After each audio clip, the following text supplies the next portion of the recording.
कहानी की शुरुआत में महिला ने एक आदमी को कुएं की गहराई में डाल दिया, लेकिन जब उसने उसे बाहर निकाला तो वह सोने के ढेर में बदल गया।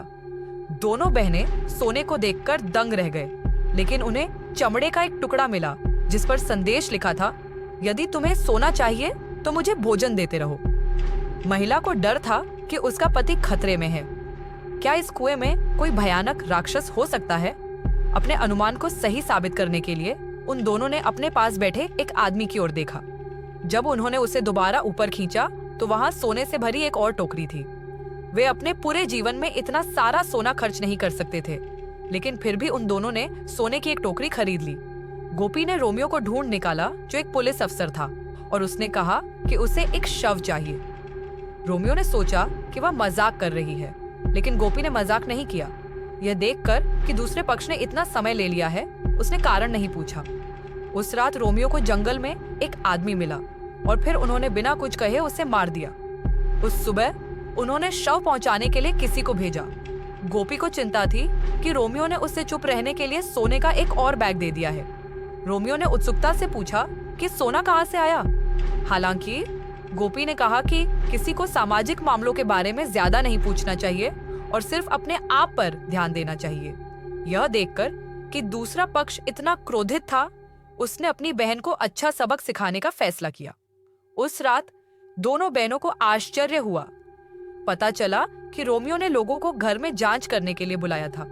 उनके घर में इतना सारा सोना छिपा हुआ देखकर रोमियो ने उन्हें मारकर सोना अपने पास रखने की योजना बनाई। इसी समय दरवाजे पर एक साया दिखाई दिया। सभी लोग डर गए और वहीं खड़े रहे।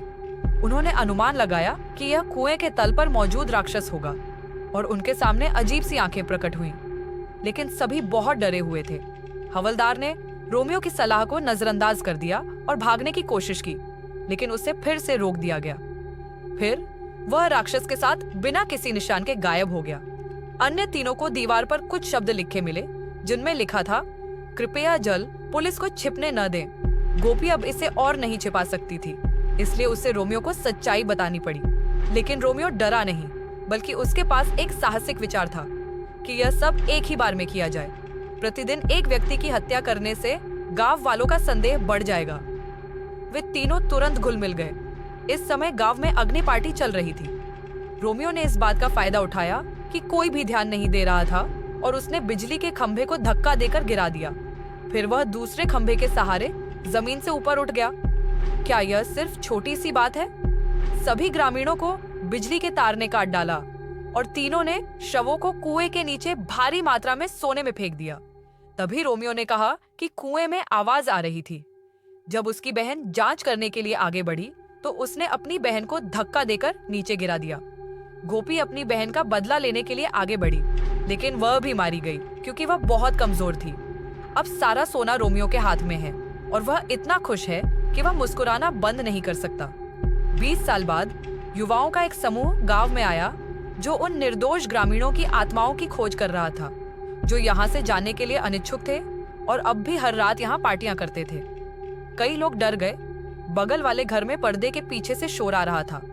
उनमें से एक ने साहस जुटाकर आगे कदम बढ़ाया और देखा कि एक बूढ़ा आदमी पर्दे के पीछे से झाड़ू लगा रहा है। यह बूढ़ा आदमी उस वर्ष का था। यह बूढ़ा आदमी कोई साधारण बूढ़ा आदमी नहीं है। 20 साल पहले उसके गांव के रोमियो ने राक्षस को खत्म करने के लिए उनकी लाशों का इस्तेमाल किया था। इसके बदले में उसे अनगिनत सोना मिला। उसने पहले तो भागने की योजना बनाई थी, लेकिन उसने कभी यह उम्मीद नहीं की थी कि गांव वालों के अन्यायी भूतों ने इस जगह को एक भूल भुलैया में बदल दिया है, जिससे उसके लिए बाहर निकलना असंभव हो जाएगा, चाहे कुछ भी हो। पिछले कुछ वर्षों में वह इतना जर्जर हो चुका है कि उसे पहचानना मुश्किल हो गया है। खजाने की तलाश में आए युवाओं को लगा कि बूढ़ा आदमी वही है। जब दरवाजे पर एक और आकृति दिखाई दी तो बूढ़े व्यक्ति ने सभी को बताया कि यह कुएं के तल पर मौजूद राक्षस है, जो लोगों को खा जाता है, और उनसे कहा कि उन्हें राक्षस की आंखों में देखना चाहिए, अन्यथा परिणाम अकल्पनीय होंगे। जब सभी लोग भयभीत थे, तभी अगले ही पल राक्षस ने उस बूढ़े आदमी को मार डाला और केवल उनके कपड़े ही पीछे छोड़ दिए गए। हर कोई इतना डर गया था कि वे अपनी आंखें फाड़े सामने खड़े राक्षस को देख रहे थे। दोनों पक्षों के बीच काफी समय तक गतिरोध बना रहा। राक्षस के पास उन्हें कुछ भी नुकसान पहुंचाने का कोई रास्ता नहीं था, इसलिए उसने ध्यान आकर्षित करने के लिए जानबूझकर आवाजें निकालनी शुरू कर दी। उसने सोचा कि कई लोग टिक नहीं पाएंगे, लेकिन उन्होंने जो भी कहा उन्होंने हिलने की हिम्मत नहीं की। असहाय राक्षस क्लोनों के एक समूह में बदल गया और लोग डरकर पसीने से तर हो गए, लेकिन किसी ने भी अपनी आंखें झपकाने की हिम्मत नहीं की। सुबह सुबह सूर्य की पहली किरण आने तक राक्षस गायब हो गया। कई लोगों को एहसास हुआ कि यह जगह सुरक्षित नहीं है, इसलिए सभी ने गांव छोड़ दिया। उन्हें लगा कि वे खतरे से बच सकते हैं, लेकिन जब उनमें से एक रात को सो रहा था, अचानक उसने देखा कि उसकी पत्नी के साथ कुछ गड़बड़ है। इसलिए उसने जल्दी से जांच की और पाया कि वह गोपी की शक्ल में बदल गई थी। जाहिर है जो कोई भी उस गांव में गया होगा वह अंततः मौत के भाग्य से बच नहीं सकेगा। यदि सचमुच कोई जादुई छड़ी हो जो सोना पैदा कर सके तो आप उसमें क्या डालेंगे? खैर, आज की कहानी यहीं समाप्त होती है।